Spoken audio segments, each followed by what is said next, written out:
Ford, reveals shocking truth about Donald Trump. September 11, 2001, will always live in the hearts of Americans as one of the biggest tragedies our country has ever faced.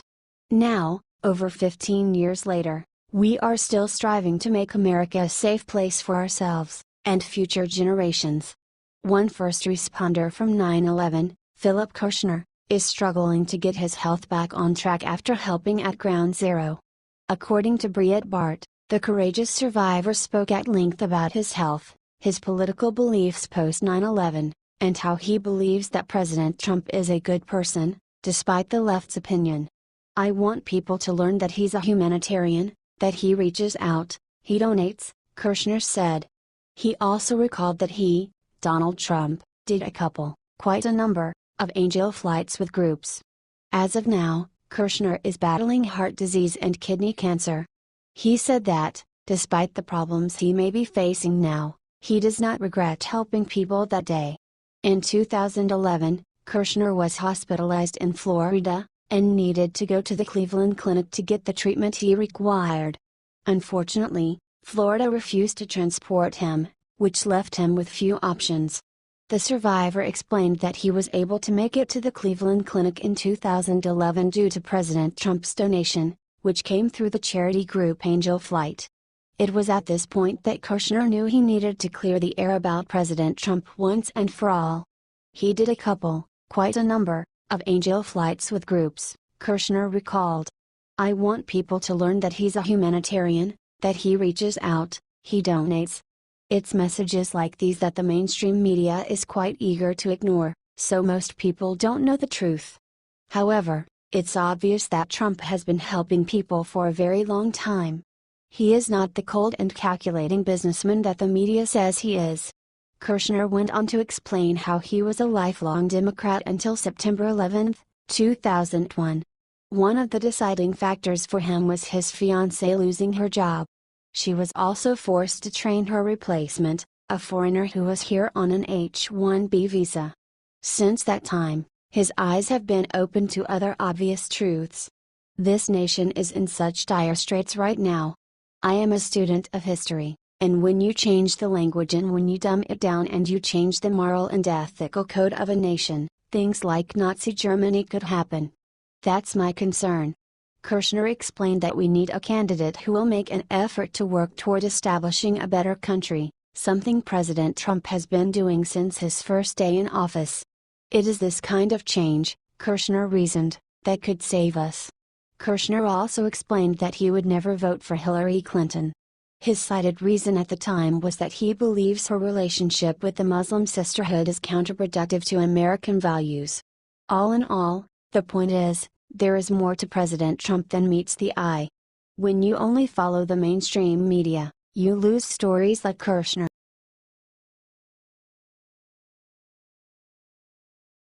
Florida sheriff enraged every thug that stayed behind after deputy shoots looter.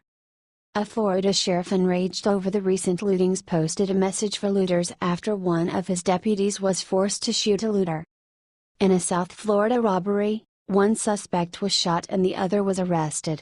The burglary happened around 3 a.m. Sunday morning. It was at a residence on Monterey Court in Broward County. Advertisement: Police responded to the house after the owners called and told them that their cameras caught the burglars in the house. The owners had evacuated once they saw the burglars inside. The suspect who was shot was Dylan Lemon. He was taken to the hospital and had no life-threatening injuries. The other subject, Gene Coelho, was arrested. Both criminals are only age 17. Both suspects are facing burglary and grand theft charges. Advertisement: The special weapons and the tactical team also were present at the house to aid the police. The deputy who shot the first suspect was completely safe, and now he's even safer now that his name hasn't been released. The Florida Department of Law Enforcement is conducting the investigation. The sheriff is fully endorsing his deputy's decision and doubled down on the support he gives his department with the next move he made. Backing his deputy's decision up and just doubled down on that support with what else he did. After the incident had been resolved and the perpetrators got the punishment they had coming, The Florida sheriff Enraged took to social media to issue a very targeted warning to the other robbers and criminals in Broward County. Looting during the storm will not be tolerated. Looters will be identified, investigated, and prosecuted to the fullest extent of the law, a written message said on the sheriff's office's Facebook page. What do you think about this story? Check out the video he published below.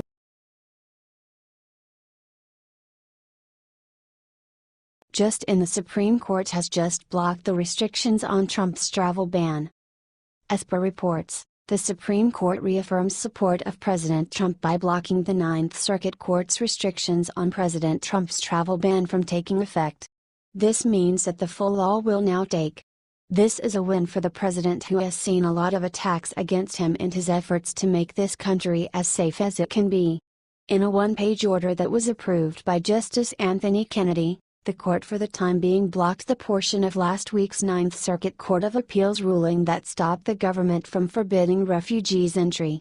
Refugees can go to the other nations in Africa and the Middle East that aren't going to war. This is all a takeover of the Western world in an attempt to turn it into a third world. Advertisement. The Supreme Court's decision came less than 2 hours after Acting Solicitor General Jeffrey Wall filed a request for a stay. Last week, Ninth Circuit stopped the federal government from turning away grandparents, aunts, uncles and other extended family members of a person in the U.S. from entering the country. The administration isn't fighting the close family portion of the injunction. Advertisement. Unlike students who have been admitted to study at an American university, workers who have accepted jobs at an American company, and lecturers who come to speak to an American audience, refugees did not have any freestanding connection to resettlement agencies, separate and apart from the refugee admissions process itself, by virtue of the agency's assurance agreement with the government, Wall wrote. The Supreme Court reaffirms support when it tells liberals that the travel ban is legal and is upheld for the most part. The reality of the travel ban is one to protect Americans, even the liberals. Why would they fight so hard to turn the U.S. into a third world country? The Trump administration's travel ban blocks travelers from Iran, Libya, Somalia, Sudan, Syria and Yemen from entering the U.S. for 90 days. The Supreme Court will hear arguments in 2 cases that have been consolidated challenging the ban on October 10. What do you think of this good news?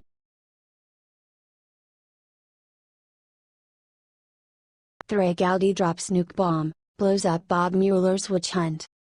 Democrats have come to the realization that the dossier about Trump was false. The FBI used this false document to investigate the Trump campaign. Well, now Enraged drops her bomb on the Democrats. House Intelligence Committee member Enraged discussed the accusations from Democrats and the media that he and the GOP are trying to discredit the dossier.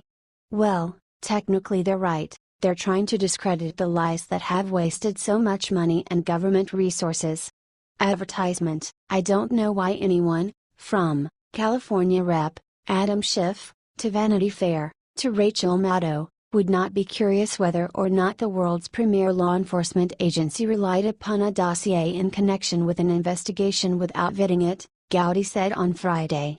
Enraged drops her bomb on the Democrats when he asked why they are fearful that the FBI relied on a false piece of information. Why are the Democrats focused so intensely on this? He gave his response to the Democrats who have been whining about the GOP issuing a subpoena to AG Jeff Sessions and the new FBI Director Christopher Wray about the validity of the dossier. They want answers, as do the American people. Advertisement. Committee Republicans issued a subpoena for Sessions and Wray August 24, seeking information about how central the dossier is to the collusion investigation and how it was vetted. The agencies have yet to provide the documents, so the deadline has been extended to September 14. The committee is also trying to get meetings with Sessions and Wray. They want to know why the dossier is being withheld from the Congress. But Gowdy dismisses the Democrats' complaint. I really don't know what in the hell they're talking about. Gowdy, a former federal prosecutor, says that the FBI and DOJ have ignored months and months of requests for information about the dossier. The agencies have largely ignored similar requests made by the Senate Judiciary Committee, which has also focused heavily on the dossier but has yet to issue subpoenas for the FBI and OJ. In reality, once this dossier is released to Congress, they will find another thing to pursue. The dossier is fake and was acknowledged as fake by its creator. What do you think of this?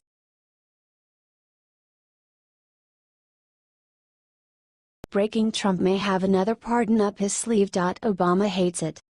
Cliven Bundy, the Bundy family patriarch, was arrested in February 2016 on charges connected to a 2014 standoff between federal agents and the Bundy family. The Bundy family has been engaged in a decade-long legal battle with the Federal Bureau of Land Management. After paying grazing fees for a number of years, in 1993, Cliven Bundy refused to renew his grazing permit in an act of protest against the BLM. In 2014, BLM agents launched a cattle gather in an attempt to round up and auction off cattle owned by Cliven Bundy, which were supposedly trespassing on federal land. Almost exactly 2 years later, Cliven Bundy's sons Ammon and Ryan helped organize a similar protest in Oregon. The younger Bundy family members temporarily took over the Malheur National Wildlife Refuge outside of Burns, Oregon. The Bundy family arrived in Oregon to protest their conviction in early 2016. According to the Daily Caller, Cliven Bundy is the only member of the Bundy family still facing charges.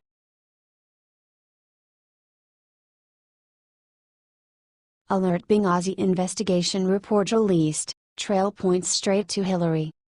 New details are emerging about Clinton's misdeeds every week, and it is becoming increasingly hard to see how the former presidential nominee will remain a credible player in the political scene.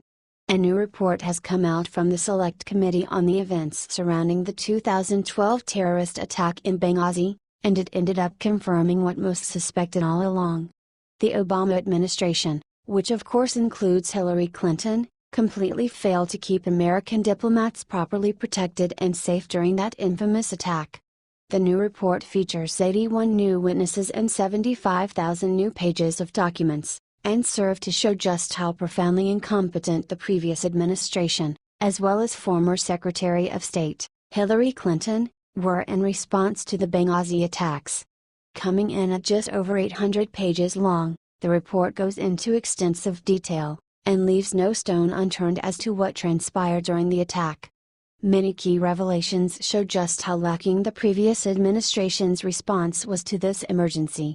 Despite President Obama and Secretary of Defense Leon Panetta's clear orders to deploy military assets, nothing was sent to Benghazi, and nothing was en route to Libya at the time the last 2 Americans were killed almost 8 hours after the attacks began, the report said. It's a shocking level of inefficiency, and there was a fleet anti-terrorism security team, FAST, based out of Rota, Spain, sitting on a plane for over 3 hours, waiting to respond. Even worse, none of the military assets in the area met their required deployment times. We expect our government to make every effort to save the lives of Americans who serve in harm's way. That did not happen in Benghazi, said Representative Mike Pompeo, RKS, in response to this report. Politics were put ahead of the lives of Americans, and while the administration had made excuses and blamed the challenges posed by time and distance, the truth is that they did not try. Another elected official, Representative Martha Roby, RL, was equally shocked over the findings. Our committee's insistence on additional information about the military's response to the Benghazi attacks was met with strong opposition from the Defense Department, and now we know why. Instead of attempting to hide deficiencies in our posture and performance, it's my hope our report will help ensure we fix what went wrong so that a tragedy like this never happens again. Of course, the infamous excuse Clinton used was that this attack was caused by a YouTube video, when in fact, she told her daughter as well as the Egyptian Prime Minister that it was a planned terrorist attack that had nothing to do with the film. Obama administration officials, including the Secretary of State, learned almost in real time that the attack in Benghazi was a terrorist attack, said Representative Jim Jordan, RO. He continues, rather than tell the American people the truth, the administration told one story privately and a different story publicly. With even more damning information about Clinton surfacing almost regularly, it's hard to see who she will blame next for this failure, except herself.